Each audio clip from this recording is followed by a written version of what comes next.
So oftentimes that's what we're fighting with. That's funny. That's funny. You never have to worry about doubling the budget. Yeah, we're cutting it in half. You know, we're saying, why can't I build twice as much for half as much? You know. That's funny.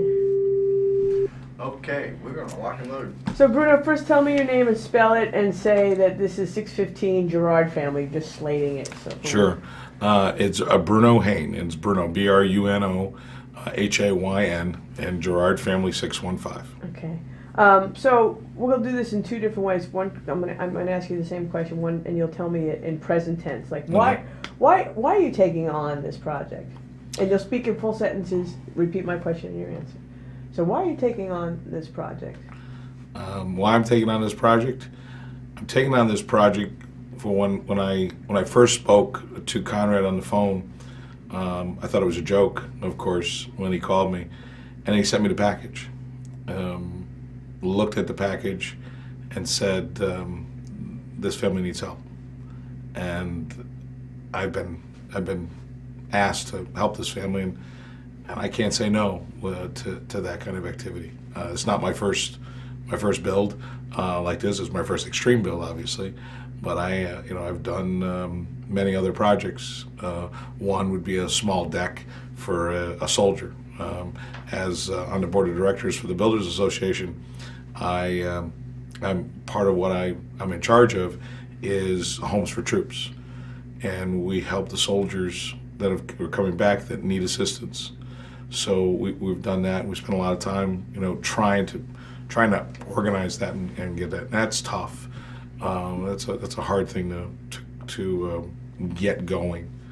But several years ago, I did a project in my own town. We had a family that they have two children with Krabbe's disease, and Krabbe's disease is a very diminishing disease. It ultimately leaves the child gone. Not most of the time, not seeing the age of 10. And when I went to this family, they have three children. One, Katie, who is a sweetheart, normal child, doing her normal stuff. Then there's Ryan and Alyssa. And Ryan was a deaf, blind boy who was 5 years old, who responded to touch. And his sister, at the time was 2, she had gotten a transplant that Ryan didn't have the luxury of. The problem was they had 24-hour day care with nurses because it was just too much, of course, for the parents. And what happened was my buddy Tim York, who's a building official, he went to the house for a wood stove permit, and he picks up the phone, he just leaves it, picks up the phone, calls me up, he says, "Oh, we got to do something." And we went over the next day. We sat with them. They didn't ask for anything. They literally, all they were asking for was a wood stove permit. And him and I went over and said, "You have needs. What are your needs? What are your issues?" And the mother started to unload. She, in the last 6 years, if you can imagine, she hasn't been able to leave the house. She can't go anywhere. She can't do anything.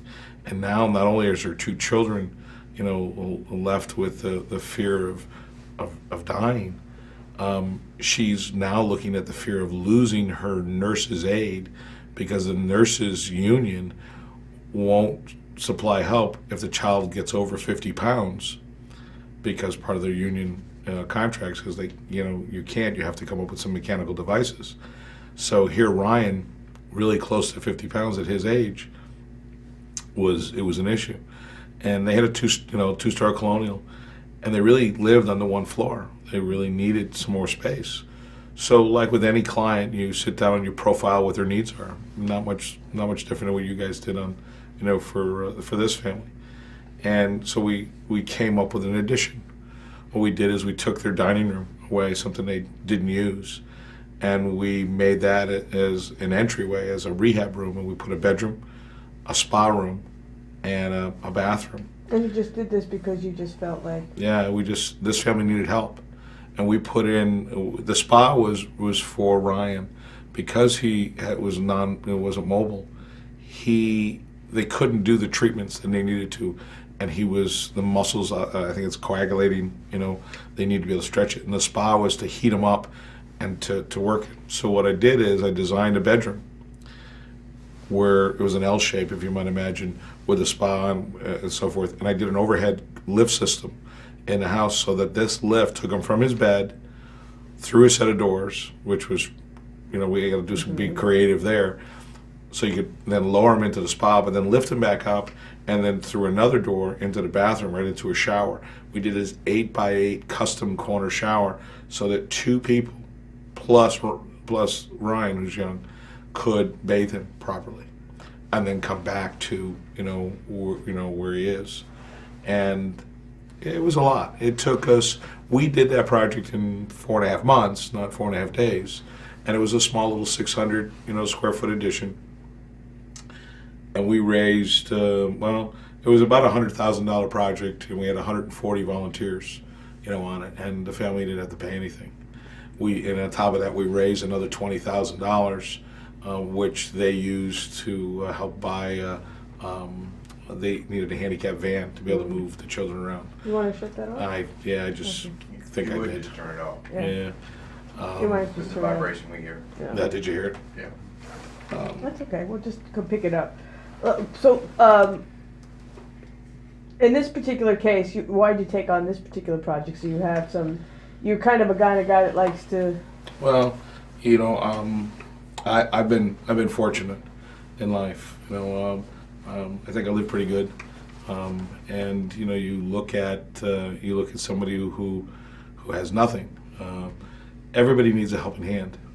I guess helping him activity here, helping heroes. And when you look at this and you go, I'm sure if I didn't, somebody else would.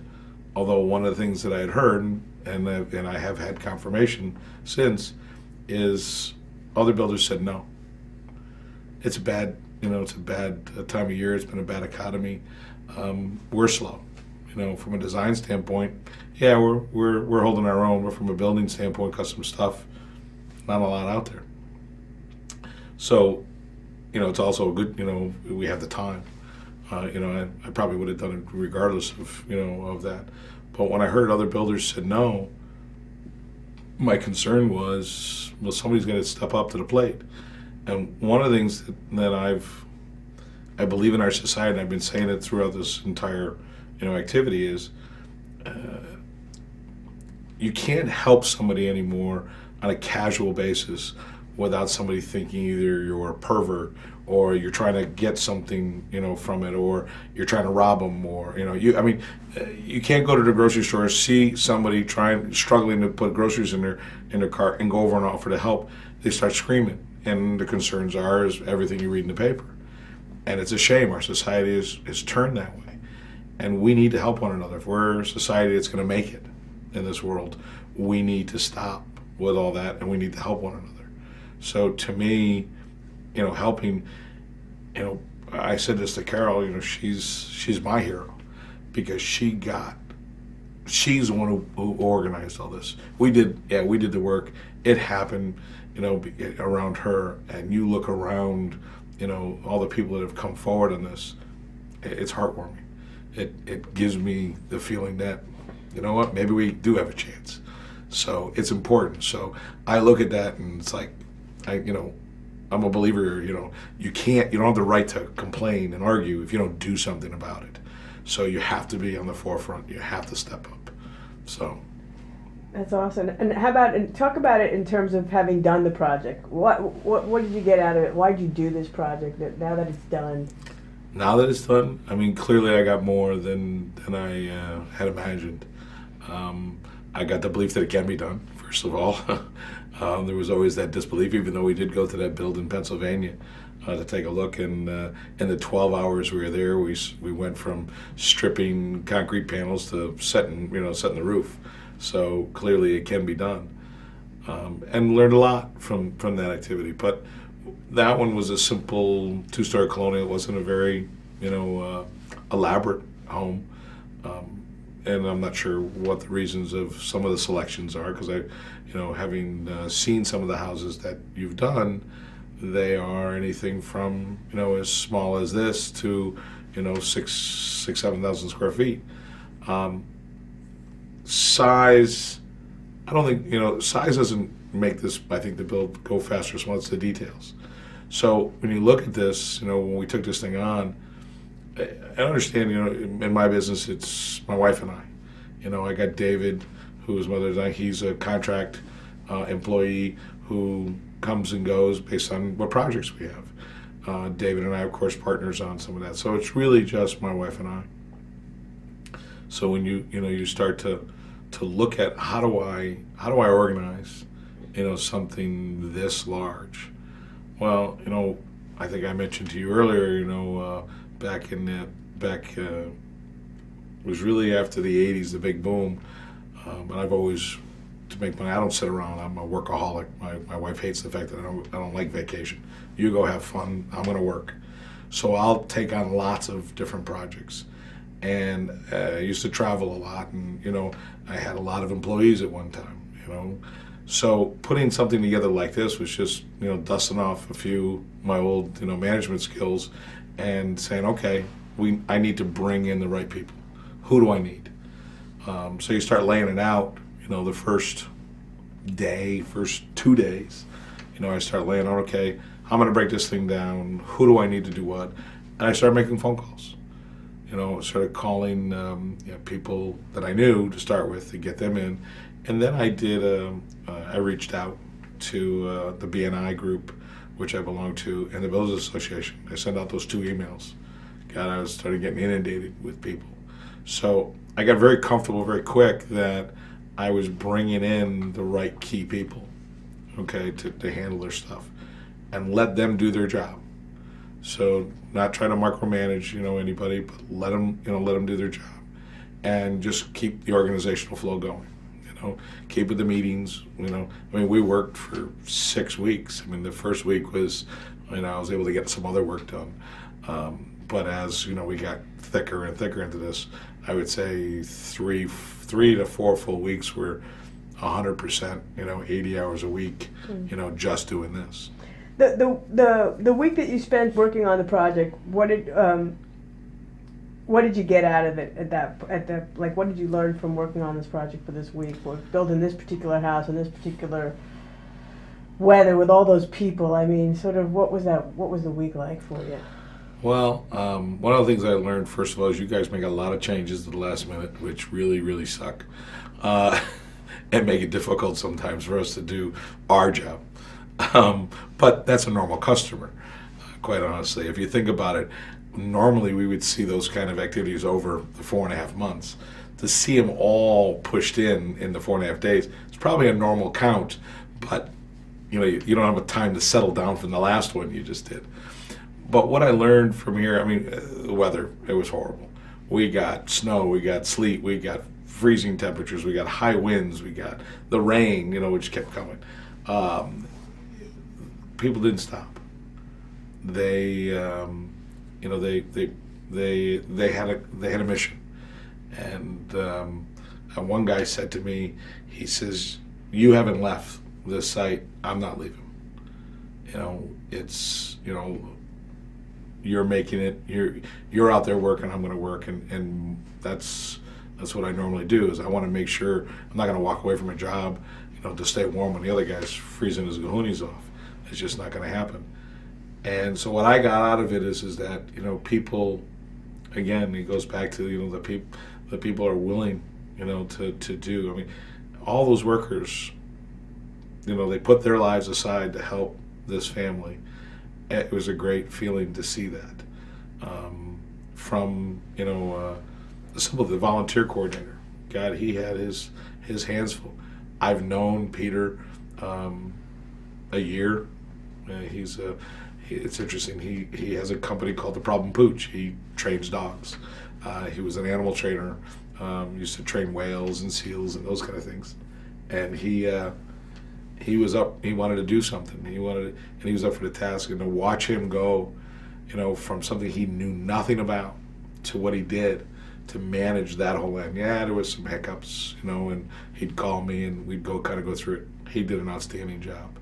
And I talked to him, today, about it a little bit, and he said, yeah, there was a time that, that it was going to hurt, but he pushed through it. Because he really wanted to do it, and it's a side I never would have seen, from this individual. Does it create kind of a brotherhood? Is there something about like the challenge of having to do something like this, where you guys are in it, and you're not leaving like your brother behind, kind of thing? Clearly. Yeah. Oh, yeah. I mean, I'm sure the service has that. You don't left no fallen man behind. Never been in a service, but yeah, it's like that. One of my buddies. I've known him for 35 years. We've, broken bread a few times, close but not that close. He stepped up, and we were talking, and there was a point in there he came to me and he just poured out. He felt that he had held the job up. He was in charge of concrete. And when the concrete wouldn't set and we lost those 20 hours, we were way behind, at that point.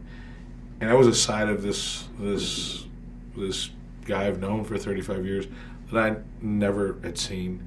And not that I didn't think he was compassionate, but when you see it, it warms you to know that he's a regular human being like the rest of us. Mm. So I was happy to be there for him because he didn't leave the job site.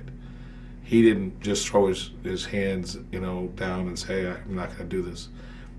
So what I learned a lot about people this week, that as tough as it is out there, people are still as compassionate as we want them to be. It was great. I know early on we had some issues, territorial issues. I think there would be, ABC, the town, the builders, this and that, everybody wanting to take control of certain things. That all blended. We didn't argue about it. We just did our thing, and that went well. The weather seems to be a big part of this week, this story. Talk to me about the weather and how the weather sort of affected all the different aspects of this build and kind of created even more of a challenge to this time. Created more time and all the problems that are added. Well, it's my belief right now. We had the same weather today, which was nice and sunny, not warm, but cold. And if we had that the whole week, we'd have been done on Tuesday instead of Thursday. I'm clear on that. But the weather, what it did is right off the bat, the concrete wouldn't set.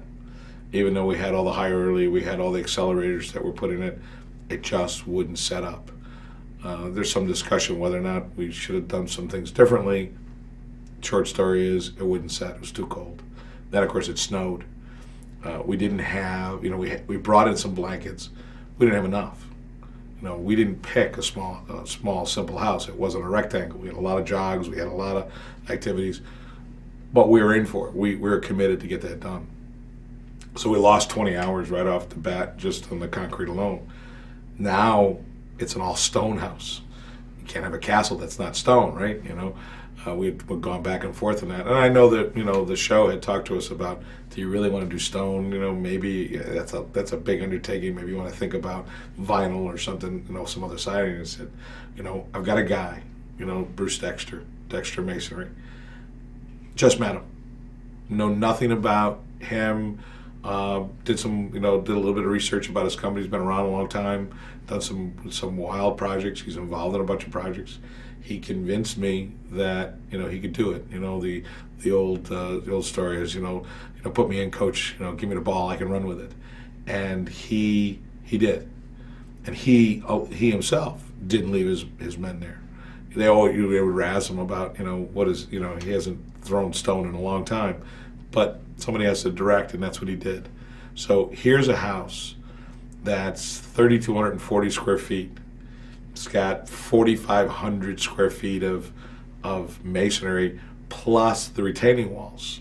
All right, it's a $250,000 option, as you might put it, on your house if you were to do it. He did it with 85 men, and we had to. Scaffolding, of course, would be normal. We had to tent the entire project. The wind. We had one time the wind was so strong that obviously the plastic was on there to keep the heat in there, because you had to at least be at 50 degrees for the cement, to harden. And the flat areas, of course, are to drive it, and they would like to see more than that, but they need a drying time because it goes on wet. At one point in time, the wind gusts were so high, it actually pushed the scaffolding into the side of the house. We actually ripped a hole on the left-hand side. Many, many issues. Trying to, and of course, the entire front turrets, and castle piece, all stone, both outside and in. So, because that left turret is a porch, both on the lower level and the upper level. So inside those areas are all stone. So you had so many men putting stone up, but he did it. He got through all that, all the weather condition alone. He didn't hold us up one little bit, from his standpoint. Had we had less wind and less rain, we'd have less damage because now we have some repair work we have to do. So the weather played a huge part. Guys are getting cold. People working 20, 30, 40 hours nonstop, trying to send people home. I mean, I've never been on a job where we were trying to send guys home and they're going, I can't get done. The weather, it was supposed to get worse. I want to tighten this thing up before we leave. So we had that. And the weather really did kick our butt, but it's kind of like somebody was up there saying, no, you can't do this, and it didn't stop anybody. I think it made everybody even stronger to say, oh, no, we're going to get this thing done. And they did. I mean, the team pulled together. That's amazing. It's in some ways, I was wondering, the weather seemed to be some sort of metaphor that such a challenge to build a house. In many ways, the family has also had such severe challenges. Yeah. What do you think about that? Well, the brother. Mark. No. Adam, Lucas. No, not the immediate family. Oh, Ed, or I think his name is Ed. Lives across the street. The bearded gentleman. I can't remember his name now. He came over to us. Just say a gentleman came over. Yeah, gentleman came over. He had taken a picture right during demo, and showed us in this picture. There was clouds from dust coming from the demo with a rainbow, and in the center was like a picture, a facial picture, and it looked like Tom. He kept, he was looking at it, here, and Tom with his big beard, so the clouds kind of formed like that, and it was his belief that his brother was there to oversee us, and regardless of what the weather conditions. And he kept saying to me, he said, "You're okay. The weather's there, but you're protected. You'll be okay." So I don't know if you believe in something, you can make it happen. Positive action does create positive action. Period. So wait, so somebody came up to you basically said that Tom is watching over your build? You saw it you saw it in the picture. Mm. And I think there's a lot of belief in the afterlife, and that people are watching us. I believe my mother's watching us all the time. So it helps. So what makes the Gerard family special? This particular family, this particular build, this particular family. What makes them special? Here's a family that's, if you think about it, has lost more than anybody I know. I mean, first to lose your house in a fire. All right, well, fires happen, especially in the older homes. If you don't take care of them. Even if you do, they have a problem and they burn. Newer construction obviously has less of an issue on some of that. But to have 6 months later to lose your spouse, lose your eldest son, that's a little too much for me. So Carol, through this whole thing, watching the video, watching her, talking to her, she's strong. She didn't lose her control. She didn't, I'm sure she's lost it privately. I'm sure of that. But she's a strong parent. She keeps her family together. And that's a good thing. There's not enough of that. today, you see, too many children on the run, just out there wild. She's keeping that family, together. And when you look at that, here's a family very deserving of a new home for their start. So again, I look at that and it's meaningful to me. We look at Mark particularly because he was so young and that he sacrificed his life for his father, and he saved his sister and his brother first. What in your mind makes Mark special? Anybody who's willing to take their life for another, to help try to save somebody else. He helped the way I understand the story, and I've seen, he pushed his sister to safety first and went down for his father. That's devotion. People are selfish today. You see it all the time. It's me, me, me, me, me. What have you done for me? Well, my response all the time is what have you done? And I've tried to instill that in my own children. And my youngest right now, there's always that troubled age to go through. And my son is 18 and graduated last year. So I think that my son would do the same for me, given the same conditions. So when you look, I have some touch or some something to link to that. As much as my son was always saying, give me $10 for this, or let me do that, or I think that we have the same relationship that if same circumstances were there, he would. And here's a young man the same age who did. So I look at that and it's a little too close to home, from an age standpoint. So I look at that and none of us know what the circumstances were. Did he get trapped himself? Was there a point in time that he thought about bailing? Who knows? The fact is, he did it without any hesitation. He took care of business. Took care of his sister and then went after his dad. That make him a hero, you think? In my eyes. In your eyes, why? That he is a hero. He sacrificed his life. He saved one, tried to save another, and whatever circumstances couldn't. But he wasn't coming up alone. We actually just interviewed the fireman, and he said something kind of interesting.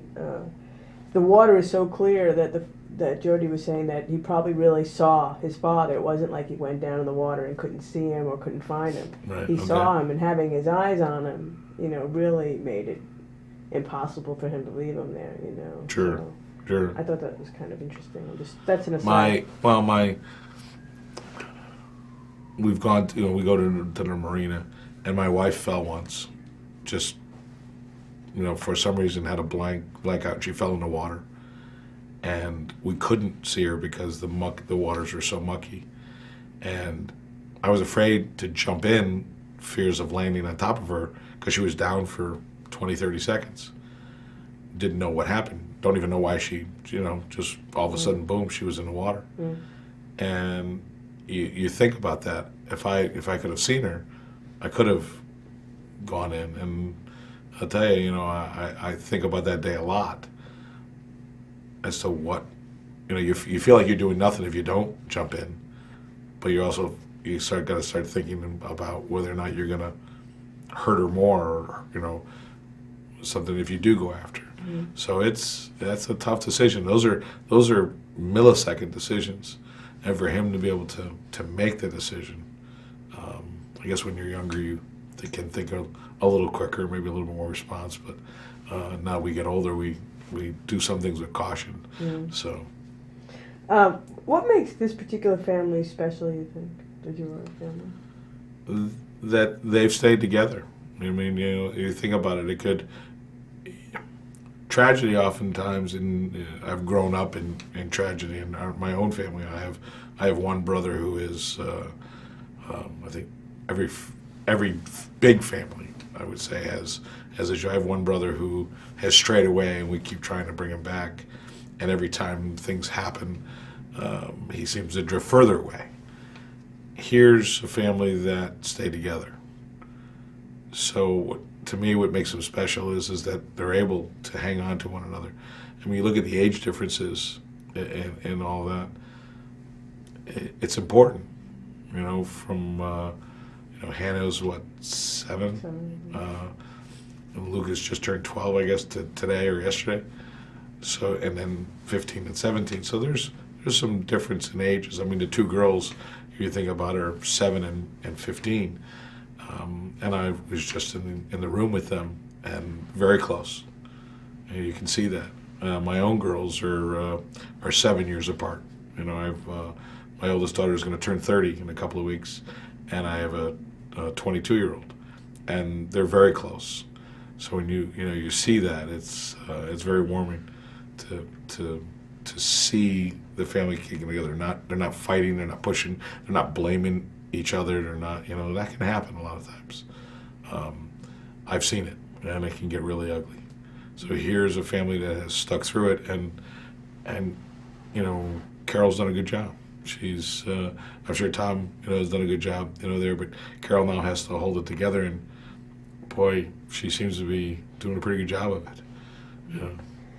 We're going to talk a little bit about what's this week been like in terms of the build. First do it in present tense, like it's happening, and then we'll do it in past tense. So what is this, this week, this build is just like as if it's happening right now? It's hectic. There's a so lot of the build is hectic. Okay, the build is hectic. There's a lot of people in my way. There's you think about it. You've thrown 1,000 people in here, and you make up your difference in mass. The good news, I have all the bodies to move them. The bad news is they're in the way of the other bodies that are trying to do it. You got a bulldozer trying to operate, and you got people walking in front of him, and he's running in first gear, and I've told him don't stop. You're trying to minimize damage control, trying to guys because the staging yard is down the street. Radio communications. These guys, you guys have given us radios. Half these guys don't know any kind of radio lingo, so there's been a whole language thing, and it's all thrown at you at once. And the guys right now are they're pushing through it. They're persevering. But it is. I've heard the term organized chaos or unorganized chaos. Fortunately, this is a little bit of both, which makes it. There's a plan. Everybody's moving toward that plan, but it's so chaotic. So many people doing so many things, and then add in you guys. And it's like, no, we got to do this instead. It's like, no, wait a minute, that wasn't the plan. And then the other thing is right now is that I'm involved in hosting. I'm not just building a house. I'm hosting a party. I had to make sure right now I've got the girls down at the tent trying to make sure there's enough food to feed 400 people today. And we ran out of food. So thank God, Foxwood said, whatever we need, and they've stepped up. Mm-hmm. And then, of course, we decided, my boys are yelling at me right now saying, what do you mean we're going to tear up the church parking lot? That's down the street. I said, don't worry about it. We got it controlled. I got somebody else coming in. We're going to handle it. You worry about this part. we got this thing going on too. So, I'm not afraid to take on the extra projects, and we did. We got through that pretty good. So it was a little chaotic. The house seemed very intricate too. It didn't seem very basic. Like, what was the build of the particular building a castle? What kind of challenges does that bring you? Well, first you got to lay it out, and try to meet your criteria, and meet the family's criteria, and then meet a buildable criteria. 3 different activities going on. So first we have the profile of the family, what their family needs are. Then we have your touches, you being ABC, say, okay, what you want to add to it. And then it's, okay, wait a minute, this doesn't work because physically it can't be done. but we can. There's lots of things. I've always said, you throw enough money at something, you can fix just about anything. Well, here it's throw enough money, but it's some donation, so it makes it all easy enough. Part of the problems were making, the turrets line up, and I had the two turrets in the front to make some balance to the house to give it the castle. But then I had the problem where I had one tower. It's a castle. You have two princesses. You got to give each princess their own tower. So we put another one in the back to making sure we had that. Then we had a balance, making sure we kept the girls on one side, the boys on another, and then making sure we had some shared bathrooms. And then of course it was, can we keep it in an affordable, or manageable activity, so that they're not getting killed with taxes, or not getting killed with the maintenance of the house and the upkeep. So designing the castle, all those parts come into play. Well, after you get through that, now you got to dress it up to look like a castle. So now we had to make sure that on the turrets we put the little hats, on there. You'll notice that we have our walkway looks like a drawbridge, and I've got the rope, coming up. I originally had chain, which I would have rather liked to see, but I was concerned over time the fatigue that it would put on the structure, and of course, if it ever fell, it could hurt or possibly kill somebody. I wouldn't sleep well with that. So we changed the rope. Same effect. I did want to put a moat in. I was pushing the moat. I pushed the moat hard, and to the point where I kept getting told by ABC, no moat, no moat. I said, I'm putting a moat in, and then somebody convinced me with the drowning, it may not be a good idea to put in a moat. Although, when we were just talking, I was talking with Adam. He goes, would have really been nice if you guys put a moat in. I said, I wanted to do a moat. So the little details of that. And then if you look at the tabloid windows, we had to make those. We couldn't get a manufacturer that had those sitting on the shelf. What we had to do is we had to be creative. What happened is we finally got a size that was comfortable for everybody. And then we had to find where we could get it. Well, those are side light windows that you would put next to your front door. So what we did is we bought, because those are easy to get. So we were able to buy those. We made a frame to put two of them. We mold them together in there. We had to create our own. We had to create our own window to put inside there to make that work. Well, that was the easy part, because now what you got is you've got that in a bedroom, but those windows are only 7.5 inches wide. Well, that's not an egressable window, so we had to put a window on the side for that one bedroom, which is Hannah's bedroom, so that in case of a fire, you can get out, or more importantly, if a fireman can get in. The other side, because it's an open deck, both out on the outside, we had to do it without glass. All right, but because it is 7.5 inches wide, which is more than 4, we had to put railing inside them so that we'd meet code from the railing aspect. And then, of course, adding the rail up in front to give it the castle-y look. We had Joe, can't think of his last name. He's a mechanic and a metal guy, and he custom built for us all the spindles and that whole rail assembly. Okay, up there. So when you look at what does it take to make it a castle, that's just the exterior detail. Now you go inside and with your designers, so forth. We started with Kim, who wanted a barrel rolled ceiling inside, and I said, that's going to just take an awful lot of time. And then she had all these cornices and detail going through, and add that to a curve, and it's like it's just not going to happen. There's just no way you're going to do that. I said we got to go at square corners, and we did, and it came out beautiful. The house is really beautiful. I wonder, was it harder to build a castle in the number of days with the weather, you think? Wait for this. Okay. Sorry. One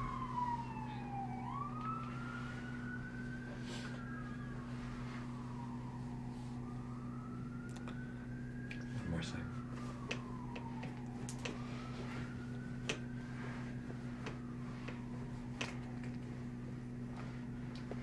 And we're good.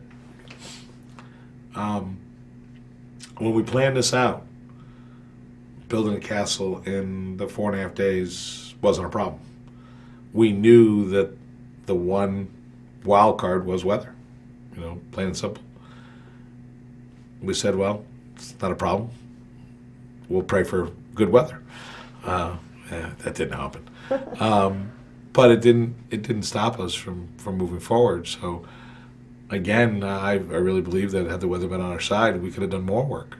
I just found out today that there was a bell tower that Tom really wanted to get done, and Brady told us last night at the party. Had I known about that, I'd have been all over that, to make it happen. Well, I just didn't know where it was. I always look at things as a challenge too. When somebody says something can't be done, it always can be done. You just got to throw enough bodies at it, apparently, to make it happen. So I look at those kind of challenges and say, yeah, let's do it. That's awesome. We talked about what the build was like in present tense. Tell me what the build has been like for you, and as if it's done, which it is done. Yep. What the hardest part of the build is, what the week's been like for you in past tense. The hardest part of this build is me physically, the team physically. We're not young anymore. Even the young guys were feeling it. You can't go 36 hours without sleep and not be your body shutting down on you. My biggest problem was my feet. You're standing on them. You're in work boots. You're cold. You're hot. You're going back and forth with temperatures because now you're in the house. You're out of the house. It was horrible. My back, fortunately, didn't bother me the whole week, which I was first concerned about. But my lower calves, when we were standing, I was standing at least 20 hours a day, to the point where a few days, day 3, hips, knees, ankles, you start tightening up. Fortunately, we had a massage tent. We had chiropractors on site. One day I had 3 foot massages in one day. They kept trying to get the knots out, on the bottom of my feet. And I would go in there, be in there for 20 minutes. I'd be back, make it so that I was up for another 4 hours without any problem. But you start feeling the pain come back. So the hardest part, and in talking to everybody, it was everybody.